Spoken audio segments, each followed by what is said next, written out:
தான் சான்ஸ் கிடைக்கும். அருண் அந்த கேம்ல இருந்து வெளியேற்றணும்.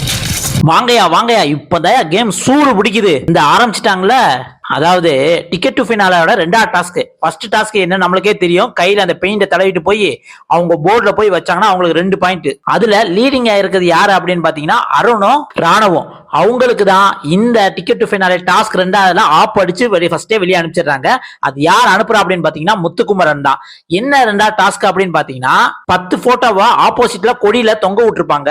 அந்த 10 பேரை ஆப்போசிட்ல இருந்து ஓடி போய் தன்னோட போட்டோவை எடுக்க கூடாது, வேற யாராவது இந்த கேம்ல இருந்து, அதாவது இந்த செகண்ட் டாஸ்க்ல இருந்து வெளியே போகணும் அப்படின்னா அவங்க போட்டோவை எடுத்துட்டு போய் அங்க ஒரு பெல் இருக்கும், அந்த பெல்ல அடிச்சுட்டாங்க அப்படின்னம்னா அவங்க இந்த டாஸ்க்ல ஃபர்ஸ்ட் வந்திருக்காங்க. வந்தது மட்டும் இல்லாம யார் போட்டோ இருக்காங்களோ அவங்கள வந்து வெளியவும் அனுப்புறாங்க. அப்படி அனுப்பிட்டாங்க அப்படின்னம்னா அவங்க போட்டோவை எரிச்சு அதுக்கான ரீசனை சொல்லணும். இவங்களை எதுக்கு இந்த செகண்ட் டாஸ்க்ல இருந்து வெளியே அனுப்புறீங்க அப்படிங்கிற மாதிரி ரீசன் சொல்லணும். அதுல ஃபர்ஸ்ட் 2 ரவுண்ட்லயுமே முத்துக்குமரன் தான் எடுக்காரு. ஃபர்ஸ்ட் வந்து ராணா போட்டோ எடுக்காருன்னு நினைக்கிறேன். ஏன்னா ராணாவை தானே 2 பாயிண்ட் ஏற்கனவே வாங்கியிருக்காப்ல. அதே மாதிரி செகண்ட் யார் போட்டோ எடுக்கிற அப்படின்னா அருண் போட்டோ எடுக்க. அதனால இவங்க 2 பேத்தையும் வந்து லீடிங்ல விடக்கூடாது அப்படின்ட்டு முத்துக்குமரன் செம பிளான் போட்டு 2 பேத்தையும் தூக்குறாரு. அடுத்து 3வது வந்து ரயான் எடுக்கிற மாதிரி வந்து காமிக்கிறாங்க. அது மூலம் காலில் அடிபட்டுருது. இன்னொரு பக்கம் என்னன்னா 3வது போட்டோ வந்து முத்துக்குமரன் போட்டோவை யாரோ வெளில எடுத்து அந்த பெல் அடிக்கிற பக்கத்துல வச்சிருக்காங்க. அப்படின்னா முத்துக்குமரன் தான் 3வது வெளியே போயிருக்காரா அப்படிங்கறத நம்ம பொறுத்து இருந்து தான் பார்க்கணும். அது ரயான் தான் எடுத்த மாதிரி இருக்கு. இந்த டாஸ்க் வந்து உண்மையிலேயே சூப்பரா தாங்க இருக்கு.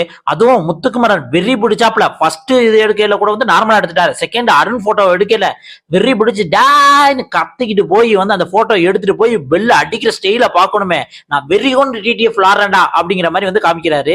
மத்த எல்லாருமே வந்து பொண்ணுங்க எல்லாம் கொஞ்சம் ஸ்லோவா தான் ஓடுறாங்க. ஏன்னா பசங்களோட போட்டியில நம்ம ஓடி போயெல்லாம் எடுக்க முடியாது. நம்ம போட்டோவை கடைசியா இருந்துன்னா நம்ம விளையாண்டு ஜெயிச்சுக்கலாம் அப்படிங்கிற மாதிரி தான் வந்து மனப்பான்மை இருக்கு. மஞ்சரியா இருந்தாலும் சரி, ஜாக்லினா இருந்தாலும் சரி, சௌந்தர்யாவா இருந்தாலும் சரி, அப்படிதான் இருக்கு. பாப்போம் இதுல யார் வெற்றி பெறுவான்னு. ஆனா இப்ப என்ன சொல்றாங்க அப்படின்னு பாத்தீங்கன்னா இந்த டாஸ்க்ல வந்து அதிக போட்டோஸை எடுத்து வெளியே அனுப்புறது யாருன்னு பாத்தீங்கன்னா ரயான் தான் அப்படின்னு சொல்றாங்க. கிட்டத்தட்ட 5 பாயிண்ட் அப்படிங்கிற மாதிரி சொல்றாங்க. செகண்ட் பிளேஸ்ல அதிக பாயிண்ட் வாங்கியிருக்கிறது யாருன்னு சொன்னா நீங்களே ஆச்சரியப்பட்டுருவீங்க, சௌந்தர்யா வாங்க. என்னங்க சொல்றீங்க அப்படிங்கிற மாதிரி தான் நம்மளுக்கு கேட்க தோணுச்சு. ஏன்னா சௌந்தர்யா டாஸ்கே விளையாட சொல்றாங்க. இந்த டாஸ்க்ல வந்து 4 பாயிண்ட்ஸ் வந்து சௌந்தர்யா வாங்கியிருக்காங்க அப்படிங்கிற மாதிரி சொல்றாங்க. அவனோட ஓடி போய் எடுத்த முத்து என்ன ஆச்சு அப்படின்னு கேட்டீங்கன்னா அதான் முத்து இடையிலே கொஞ்சம் வெளியே போயிடுற மாதிரி தான் வந்து காமிக்கிறாங்க. அப்படிதான் நம்மளுக்கு தோணுது. நீங்க என்ன நினைக்கிறீங்க? டிக்கெட் ஃபினாலே யார் வின் பண்ணா நல்லா இருக்கும் அப்படின்னு நீங்க நினைக்கிறீங்க அப்படிங்கிறத மறக்காம கமெண்ட்ல சொல்லுங்க.